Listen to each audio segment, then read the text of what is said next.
3 महीने गुजर गए। 3 महीने के बाद वो लड़का वापस आया और जैसे ही वो वापस आया उसने इस लड़की को कॉल किया। लड़की ने जैसे ही फ़ोन उठाया उसने उस लड़की की आवाज़ तुरंत पहचान ली और बहुत ज़्यादा खुश हो गई और पूछा कि कैसे हो।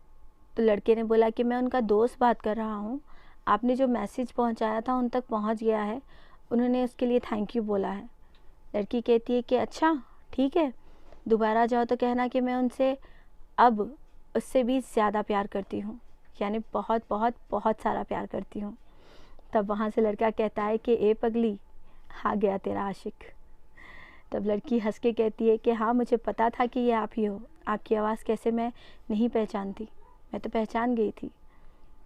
लड़की कहती है कि आपके जाने के बाद मुझे एहसास हुआ कि मैं आपसे कितनी मोहब्बत करती हूँ। आप जब तक यहाँ थे मैंने आपकी मोहब्बत की कदर नहीं की, मैंने आपकी मोहब्बत को समझा नहीं, लेकिन आपके जाने के बाद आपसे दूरी के एहसास ने एक एक पल मुझे मार दिया है। आपसे मिलने की बेताबी, आपको देखने की, आपकी आवाज़ सुनने की, मुझे पता चल गया है कि मैं आपके बगैर नहीं रह सकती, मैं आपसे दिलो जान से मोहब्बत करती हूँ। तब लड़का कहता है कि हाँ मेरा भी कुछ ऐसा ही हाल था, मैंने सारी दीवारों पे तुम्हारा नाम लिख रखा था वहाँ, मैंने जितना तुम्हें मिस किया है शायद ही मैंने किसी को मिस नहीं किया होगा।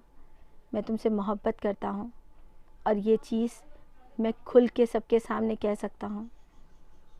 लड़की ये सुन के बहुत ज़्यादा खुश हुई। दोनों ने बहुत सारी बातें की, दोनों एक दूसरे को प्यार का इजहार कर चुके थे, एक दूसरे में जैसे वो गुम हो गए। कैसे घंटे गुजरते गए, बातचीत लोग की ख़त्म ही नहीं हो रही थी। दोनों बहुत अच्छे थे एक दूसरे के साथ, अच्छी दोनों की बातचीत चल रही थी। फिर कहते हैं ना कि कुछ ऐसा हो जाता है, कोई ना कोई बीच में आ ही जाता है। जब प्रेम कहानी अच्छे से चल रही होती है, दोनों एक दूसरे में गुम हुए होते हैं, किसी न किसी विलन की एंट्री तो होती है। और यहाँ पे विलन थी उस लड़के की माँ। लड़के की माँ को सब कुछ पता चल चुका था कि वो एक लड़की से बात करता है, उसके पीछे दीवाना हो चुका है, दिन रात उसके साथ लगा रहता है। तब उस लड़की का नंबर उस लड़के की माँ ने निकलवाया और उस लड़की को कॉल किया और कॉल करके उसे इतनी सारी बातें सुनाई, उसे डराया, उसे बोला कि तुम आज के बाद उसे कॉल नहीं करोगी, उससे बात नहीं करोगी।